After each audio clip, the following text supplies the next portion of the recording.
मोहम्मद अली दुरानी साहब, ये आप वो मुझे ना एक मोहसिन नकवी साहब हमारे दोस्त हुआ करते थे, शायर थे वो जानते हैं आप, वो शहीद भी हो गए। तो उनका मिसरा था, चटक के टूट गया दिल का सख्त ऐसा था।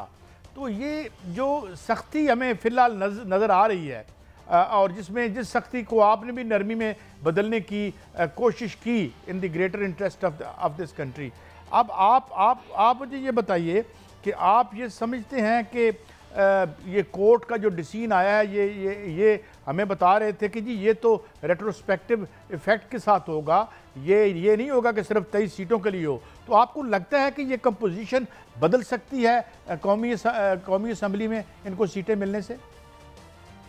देखें साहब, ये जो सीटें डिमांड कर रहे हैं फॉर्म 45 वाली, वो तो इनकी मेहरबानी है। असल में तो इनसे जो नाइंसाफी हुई है वो इलेक्शन से पहले हो चुकी थी। इनका इंतखाबी निशान छिन चुका था, इनको कैंपेन की इजाजत नहीं दी जा रही थी, इनके तमाम लोग जो हैं उनको रिटार्ड किया जा रहा था to be in the electoral process, जिसको कि मैंने इलेक्शन से पहले pre poll rigging equivalent to 77 elections कहा था। आप इस चीज के गवाह हैं। उसके बाद जो इलेक्शन होने के बाद जो धांधली हुई वो तो मोर होगा। लिहाजा अभी भी इस वक्त चांस है मौजूदा हुकूमत के पास। और हकीकत में देखें, आप कोई भी इदारा कुछ भी कहें, मैंने अगर किसी को अक्यूज करना होगा तो मैं सिटिंग गवर्नमेंट को अक्यूज करूंगा, क्योंकि या उन्हें बैठना नहीं चाहिए या आइन के मुताबिक उन्हें अपना अख्तियार और अपनी हैसियत का तयन करना चाहिए। अगर वो मांगी तांगी की सीटों के ऊपर बैठने के बाद उनको अपना हक समझ लेते हैं तो ये उनकी नादानी है। और मेरा आज भी ये ख्याल है, मैंने बहुत सी हुकूमतें आते और जाते देखी हैं, बनते और बिगड़ते देखी हैं। उस बुनियाद के ऊपर मैं कह रहा हूँ कि इनके हाथ से रेत की तरह हर इक़्तिदार जो है वो सिरकता जा रहा है। ऐसी सूरत हाल में अगर ये इस वक्त इन्होंने कोई ऑब्जेक्टिव रखना है मौजूदा हुकूमत ने, तो इन्हें चाहिए कि वो इस मुल्क के मफाद की तरफ जाके अपनी भी इज्जत बचा लें और मुल्क को भी फायदा दे दें और आवाम का भी भला कर लें। उसका तरीका ये है कि ये पार्लियामेंट की बिल्डिंग के अंदर इंसाफ पे मबनी रिकंसिलिएशन के प्रोसेस को इनिशिएट करें। और वो कम से कम प्रोसेस ये होगा कि आप 8 फरवरी के इलेक्शंस के जो भी हकीकी नताइज हैं, जिनके शवाहिद मौजूद हैं, उसके मुताबिक सबको दावत दे के अख्तियार को उसी के मुताबिक तकसीम करें। लेकिन वो असेंबली भी ये लेजिटिमेट राइट नहीं रखती होगी कि वो 5 साल चले। उसके बाद अलबत्ता इन्हें अगली लेजिस्लेशन करनी पड़ेगी, क्योंकि ना अब अबूरी हुकूमतें बन सकती हैं, ना मौजूदा इलेक्टोरल प्रोसेस चल सकता है, ना मौजूदा इलेक्शन कमीशन का निज़ाम चल सकता है।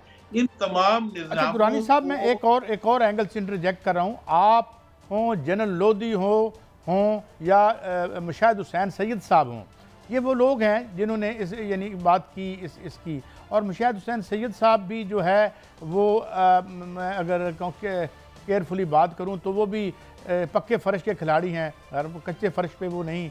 लगता है मेरा अंदाज़ा गलत हो सकता है, वो बहुत बड़ा नाम है और बहुत बड़े दानिशवर हैं। तो ये उनका कहना कितना सिग्निफिकेंट है? ये is it coming from him alone or he is representing an opinion of the certain important section of the state? देखिए, स्टेट का जहां तक ताल्लुक है, मुशाहिद साहब को भी मैं जानता हूं। मैं अपने बारे में बहुत क्लियरली कह सकता हूं कि मेरे तमाम तर तजर्बे की रोशनी में आखिरी चीज जो प्रिवेल करती है वो कॉन्स्टिट्यूशनल लिमिट्स होती हैं और पार्लियामेंट्री अथॉरिटीज होती हैं। कुछ कर ले, जब मार्शल्ला भी रखता है उसकी वैलिडेशन भी आके असेंबली में होती है। इसलिए अब तक असेंबलियों ने जितना भी ताउन किया है किसी भी एक्स्ट्रा कॉन्स्टिट्यूशनल एक्टिविटी के साथ, वो आखिर में पार्लियामेंट में ही आती हैं। और मैंने इसीलिए जब ये इनकी तरफ से, हमारे न्यायी साहब तशरीफ रखते हैं, इनकी तरफ से एक तजवीज़ आई थी कि फला से कुछ लोगों ने दी थी, मैंने बहुत क्लियरली कहा था, मैंने कहा आप अगर बात कर सकते हैं तो सिर्फ और सिर्फ पार्लियामेंट में बैठ के कर सकते हैं।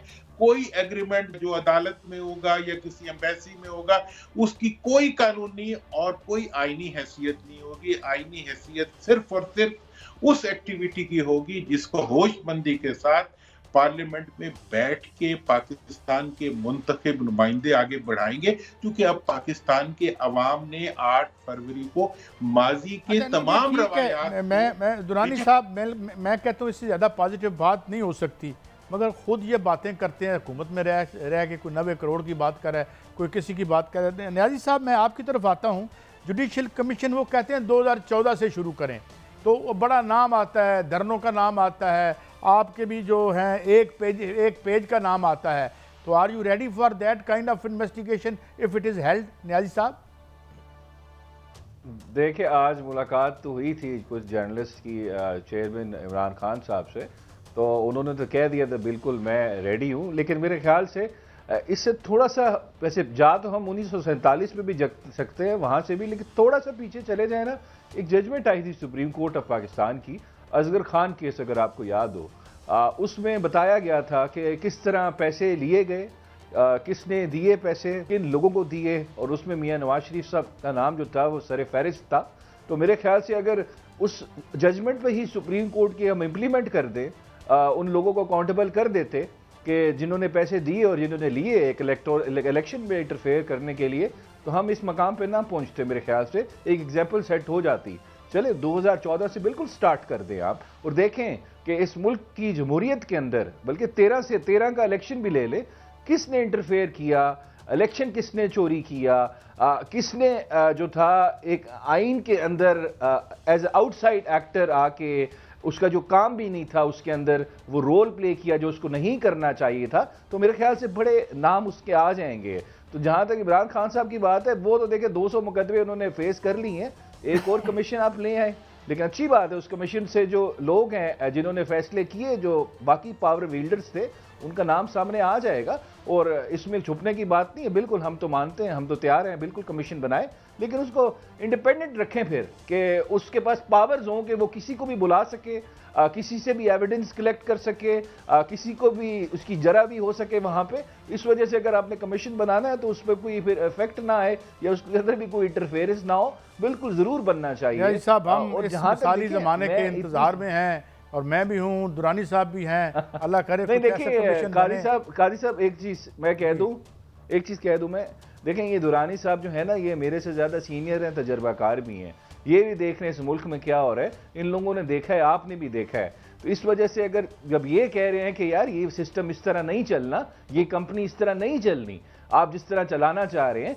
आपको इस मुल्क के आइन को इज्जत देनी पड़ेगी, इस मुल्क में बुनियादी हकूक को इज्जत देनी पड़ेगी, लोगों की जो मैंडेट है, जो पॉलिटिकल ऑर्डर इस्टेब्लिश होना है through will of the people होना है, बिल्कुल आपने पॉजिटिव बात की। अबू ज़र सलमान न्याजी साहब, मोहम्मद अली दुरानी साहब, ऑल विद विशेस और गुड इंटेंशंस, हम ये चाहते हैं, लेकिन वो कहते हैं ना कि we have been paving the way to hell with good intentions. अल्लाह करे इस दफ़ा हम जो है इन गुड इंटेंशंस के साथ किसी अच्छी मंजिल की तरफ जाएं, किसी जन्नत अर्ज़ी की तरफ जाएं।